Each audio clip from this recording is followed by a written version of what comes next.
Siguro po ngayon mga kababayan, hindi na po lingid sa kaalaman nyo ito pong balita na si Duterte po ay formal ng sinampahan po ng kaso ng ICC prosecutors ng 3 counts of MURDER. Basahin na lamang po, 3 counts of MURDER. Each count ay may iba't iba pong kaso or may mga multiple cases. Yung isa 19 cases, 14 cases, and then yung isa naman ay 45 cases, if I'm not mistaken. Pwede nyo naman pong hanapin yung balita. Pero mga kababayan, ito lang po yung sasabihin ko sa inyo. Mukhang hindi po umubra yung sinasabi ni Kaufman na demensya po, na may demensya si Duterte. Dahil, ayan po ay nakasuhan pa rin po siya ng 3 counts of MURDER with multiple cases each, no?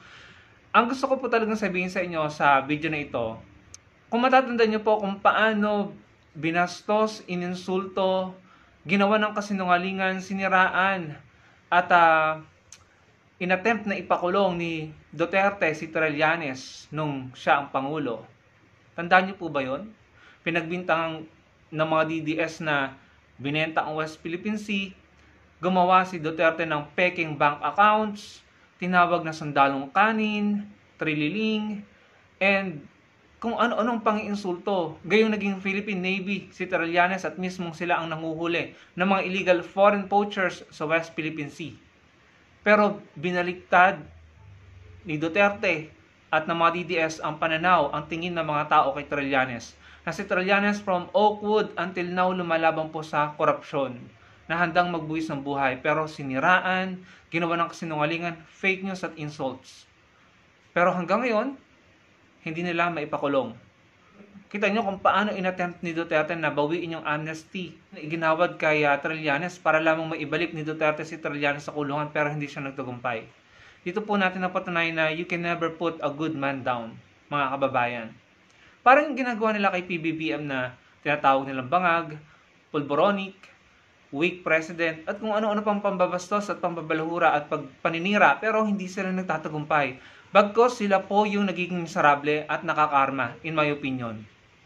Ganon din po yung ginawa nila kay Mayor Leni Robredo, nung BP pa po si Mayor Leni Robredo. Ganon po yung ginawa ng mga DDS at ni Duterte kay former BP Leni Robredo. Siniraan, ginawa ng fake news, ginawa ng intriga, binastos, ininsulto. Pero sino po ngayon ang nakakulong? At sino po ngayon ang nagsasuffer? Sino po yung minamalas? Ganon din po ang ginawa nila kay dating Senator Laila de Lima. Siniraan, pinakulong kahit inosente.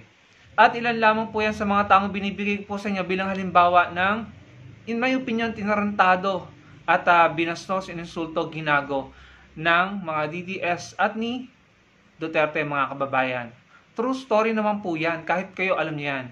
Ang sa akin lang, ang gusto ko lang sabihin sa inyo sa video na ito, wala pong maidudulot na maganda sa isang tao kung ang ugali niya ay bastos, sinungaling, nagkakalat ng hindi totoo, fake news, naninira, nagtatanim ng intriga, at alam niyo na, masama, umaamin na papatumba ng tao, or siya mismo tumutumba ng tao, umamin, nagnakaw, at gumamit ng MJ, at yung pong punong-puno ng kasinungalingan sa katawan na para bang ninormalize na po ang pagsasabi ng kasinungalingan para lamang masira ang isang tao.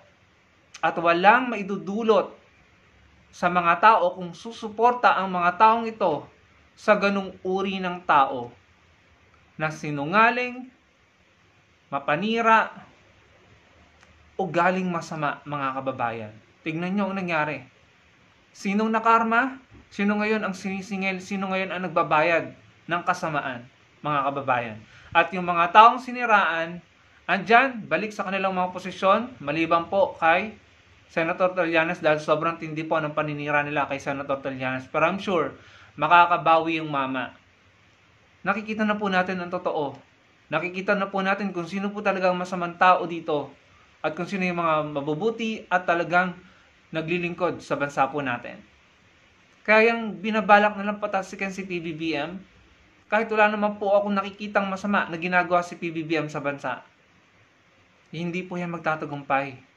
Hindi yan magtatagumpay. Inattempt nila yan nung isang araw sa rally.